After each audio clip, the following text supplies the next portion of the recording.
కాంగ్రెస్ ఖాతాలను ఐటీ శాఖ ఫ్రీజ్ చేయడాన్ని ఢిల్లీలోని ఐటీ అప్పీలేట్ ట్రిబ్యునల్లో సవాలు చేసిన గంటకే ఆయా ఖాతాలను అన్ఫ్రీజ్ చేస్తూ ప్రభుత్వం ఆదేశాలు జారీ చేసింది. ఈ విషయమై కాంగ్రెస్ కోశాధికారి అజయ్ మాకేన్ శుక్రవారం మీడియాతో మాట్లాడుతూ ఐటీ శాఖ ఫ్రీజ్ చేసిన 210 కోట్ల నిధుల రికవరీకి ఆదేశాలు ఇవ్వాల్సిందిగా తాము ఆదాయపు పన్ను శాఖ అప్పీలేట్ ట్రిబ్యునల్ని ఆశ్రయించినట్లుగా తెలిపారు.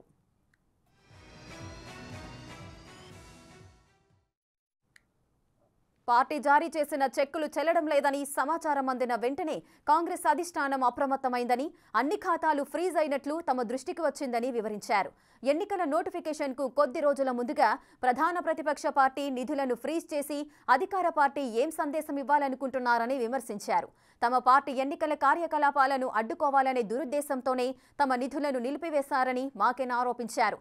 రాజ్యాంగ విరుద్ధమైన ఎలక్టోరల్ బాండ్స్ ద్వారా భారీగా సమీకరించిన బీజేపీ నిధులను ఆదాయపు పన్ను శాఖ ఫ్రీజ్ చేయాలని ఆయన డిమాండ్ చేశారు.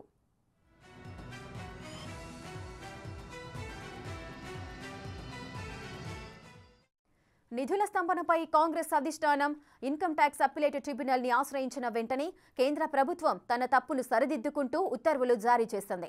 కాంగ్రెస్ అకౌంట్లను అన్ఫ్రీజ్ చేస్తూ ఆదేశాలిచ్చింది.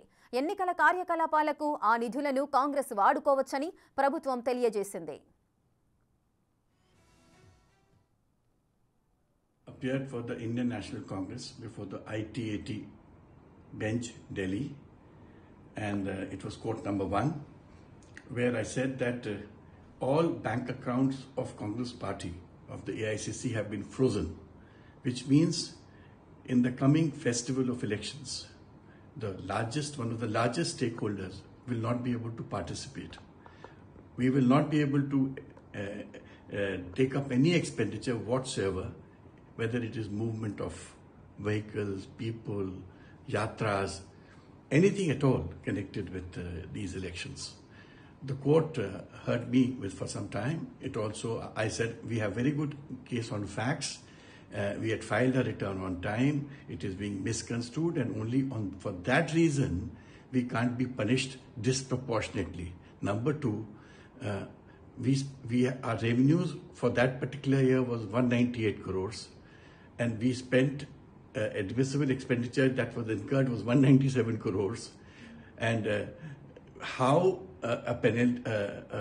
a taxation of 130 or 150 odd crores has been made on us, with interest coming to 135 crores. I said it is all I would like to argue on merits. But today, protect the party, protect democracy, and allow us to operate a bank account. Very graciously, the ITAT, after talking to the DR, has said that there will be only a lien on the bank account. There is no restriction on the bank account. You can operate, and then they will hear me on the merits of the case on the interim application that I filed on Wednesday. I am grateful to the Income Tax Appellate Tribunal for this gracious hearing. And number 2, as I said before the tribunal, I am repeating again, Justice Kapadia, Chief Justice of India, would always say that the first opportunity of an SSC, of an independent hearing only comes when he goes before ITAT. And today that we had seen. Thank you. Congress ఖాతాలను IT శాఖ freeze చేయడము, అదేవిధంగా IT appellate ట్రిబ్యునల్లో సవాలు చేసిన గంటకే కూడా ఆయా ఖాతాలను unfreeze చేస్తూ కూడా కేంద్ర ప్రభుత్వం ఆదేశాలు జారీ చేసింది. అసలు ఏం జరుగుతోంది, కేంద్ర ప్రభుత్వ వైఖరి ఏ విధంగా ఉంది, దీనికి సంబంధించిన పూర్తి డీటెయిల్స్ మా ప్రతినిధి శివ లైవ్ లో అందుబాటులో ఉన్నారు. రైట్ శివ, చెప్పండి అసలు ఏం జరుగుతోంది? ఈ ఎలక్టోరల్ బాండ్స్ కి సంబంధించి మొన్ననే సుప్రీంకోర్టు ఆదేశాలు జారీ చేసిన నేపథ్యంలో ఆ ఎలక్టోరల్ బాండ్స్ కి సంబంధించి కూడా ఎక్కువగా బెనిఫిట్స్ పొందింది మాత్రం బీజేపీ ప్రభుత్వమే. కానీ ఇప్పుడు చూసుకున్నట్లయితే ఇప్పుడు కాంగ్రెస్ ను సమస్యలకు గురి చేయాలన్న ఉద్దేశంతోనే ఈ విధంగా ఈ అకౌంట్స్ అన్ని కూడా ఫ్రీజ్ చేశారు అనుకోవచ్చా? డెఫినెట్గా రేఖ, ఎన్నికలు సమీపిస్తున్న వేళ ఇన్కమ్ ట్యాక్స్ డిపార్ట్మెంట్ అంటే ఐటీ రిటర్న్స్ చెల్లించలేదనే ఒక నెపంతోనే కాంగ్రెస్ పార్టీకి సంబంధించిన యూత్ కాంగ్రెస్ సంబంధించిన 4 బ్యాంక్ ఖాతాలను సీజ్ చేస్తున్నట్లుగా ఇన్కమ్ ట్యాక్స్ డిపార్ట్మెంట్ తెలిపింది. దానికి సవాలు చేస్తూ ఇన్కమ్ ట్యాక్స్ డిపార్ట్మెంట్కి సంబంధించి అప్లైట్ ట్రిబ్యునల్ను ఆశ్రయించిన నేపథ్యంలో గతంలో ఏదైతే ఇన్కమ్ ట్యాక్స్ చెల్లించాల్సి ఉందో దానికి సంబంధించి ఈ చెల్లించలేదు కాబట్టి 2018-2019కి సంబంధించి ఇన్కమ్ ట్యాక్స్ రిటర్న్స్ 210 కోట్లకు సంబంధించి రిటర్న్స్ చెల్లించాల్సి ఉంది. కానీ గతంలో బ్యాంకులు ఏదైతే ఇప్పుడు బ్యాంక్ ఖాతాలు సీజ్ చేశారో దాంట్లో 198 కోట్లు సంథింగ్ చేంజ్ ఉంటే దాంట్లో 197 కోట్లను ఇప్పటికే కాంగ్రెస్ తన పార్టీ కార్యక్రమాలకు వాడుకుంది. కానీ ఐటీ రిటర్న్స్ ఏవైతే చెల్లించాల్సి ఉంటుందో అవి మాత్రం చెల్లించలేదంటూ అంటే ఆలస్యంగా చెల్లించారు. 45 రోజుల తర్వాత ఈ ఐటీ రిటర్న్స్ అనేది ఫైల్ చేశారు కాబట్టి దీనిపై యాక్షన్ తీసుకున్నామంటూ ఇన్కమ్ ట్యాక్స్ అధికారులు అయితే తెలియజేశారు. కానీ దీన్ని సవాలు చేస్తూ కాంగ్రెస్ తరఫున Rajya Sabha MP Vivek Tankha appellate income tax డిపార్ట్మెంట్కి సంబంధించి అప్పిలేట్ ట్రిబ్యునల్ను ఆశ్రయించిన నేపథ్యంలో ప్రజెంట్ ఏదైతే ఖాతా ఉందో ఈ సీజ్ చేసిన ఖాతాను వాడుకోవచ్చు. కానీ ప్రజెంట్ దాంట్లో 115 కోట్లు జమ చేయాలంటూ కూడా వారు ఉండాలి, దాంట్లో బ్యాలెన్స్ ఉండాలని కోరిన నేపథ్యంలో ఇటు అజయ్ మాకన్ మాత్రం అంటే అంత అమౌంట్ లేదు, కానీ దానికి సంబంధించి జమ చేయడానికి మధ్యంతర ఉపశమనం అనేది కల్పించాలని కోరిన నేపథ్యంలో మళ్ళీ దీనిపై బుధవారం ఈ పిటిషన్పై మళ్ళీ బుధవారం విచారించే అవకాశం కనిపిస్తుంది. ఇక మొత్తంగా చూసుకుంటే అంటే ఇది ఒక చిన్న కారణాలను చూపించి కాంగ్రెస్ను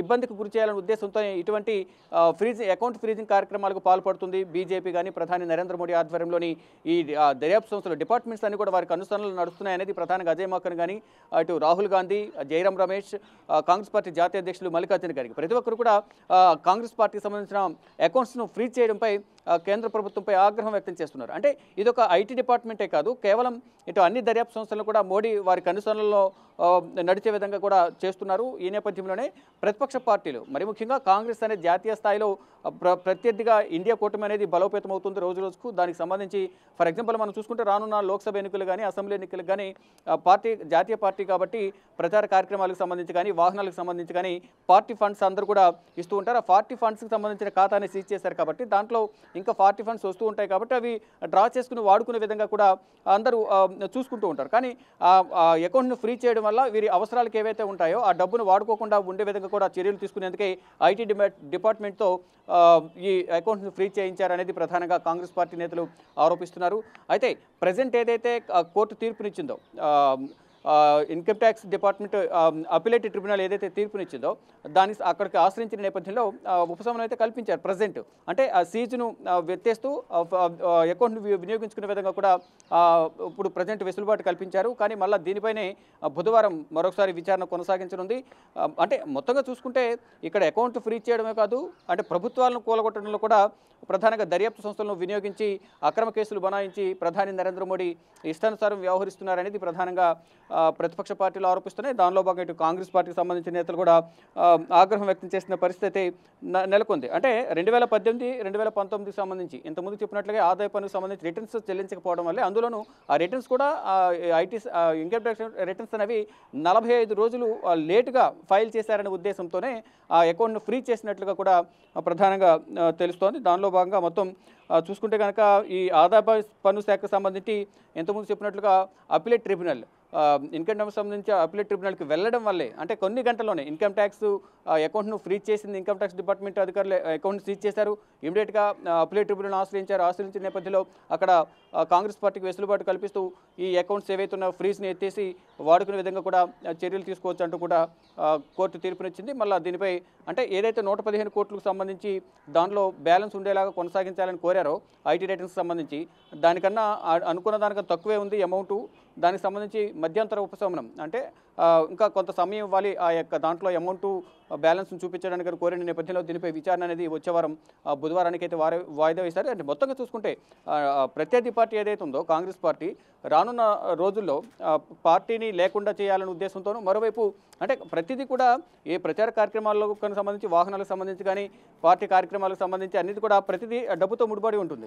దానికి సంబంధించి ఇది కేవలం అంటే ఎవరి నుంచి ఇది అవినీతి సొమ్ము కాదు, పార్టీ కార్యకర్తలు పార్టీ లీడర్లు అభిమానులు అందరూ కూడా ఒక ఫండ్ రూపంలో ఫండింగ్ చేశారు కాబట్టి ఆ ఫండ్ను వాడుకోవడానికి మాత్రమే మేము ఇక్కడ అడుగుతున్నాము. మా దగ్గర ఎటువంటి అవినీతి సొమ్ము లేదు. ఏదైతే రాహుల్ గాంధీ భారత్ జోడో న్యాయయాత్ర చేపడుతున్నారు, గతంలో భారత్ జోడో యాత్ర చేపట్టారు. దీని నేపథ్యంలోనే పార్టీకి మరింత బలం చేకూరుతుంది. అంటే మా దగ్గర ఎటువంటి అవినీతి సొమ్ము లేకపోయినా అవినీతి జరిగిందంటూ ఆరోపణలు చేస్తున్నారు. మొత్తం అవినీతి సొమ్ము అంతా ప్రధాని నరేంద్ర మోడీ దగ్గరే ఉంది. ప్రధానంగా ఇక్కడ ఎలక్ట్రల్ బాండ్ల విషయానికి వస్తే కూడా మొత్తం అన్ని పార్టీల కన్నా ఇక్కడ వేల కోట్ల బాండ్స్ రూపంలో, ఎలక్ట్రల్ బాండ్స్ రూపంలో ఇక్కడ బీజేపీ వద్ద ఉన్నాయంటూ కూడా ప్రధానంగా ప్రతిపక్ష పార్టీలను కూడా ఆరోపిస్తున్నాయి. ఇక మొత్తంగా చూసుకుంటే ఏదైతే ఐటీ డిపార్ట్మెంట్ ఏదైతే అకౌంట్స్ను ఫ్రీ చేస్తున్నట్లు ముందుగా ప్రకటించిందో దాని ఈ నేపథ్యంలోనే వీరు ఐటీ ట్రిబ్యునల్ అపిలేట్ ట్రిబ్యునల్ను ఆశ్రయించారు. అక్కడ ఉపశమనం అయితే లభించింది. మళ్ళీ 115 కోట్లకు సంబంధించి మళ్ళీ ఒకసారి బుధవారం దీనిపై విచారణ కొనసాగే అవకాశం కనిపిస్తుంది. మొత్తంగా చూసుకుంటే ఇటు అంటే న్యాయం గెలుస్తుంది, కొంత సమయం పడుతుంది అనేది ప్రధానంగా కాంగ్రెస్ నేతలైతే బీజేపీ పైన, ప్రధాని నరేంద్ర మోడీ పైన ఆగ్రహం వ్యక్తం చేస్తున్నారు. Rekha, thank you Shiva, thanks for the live details.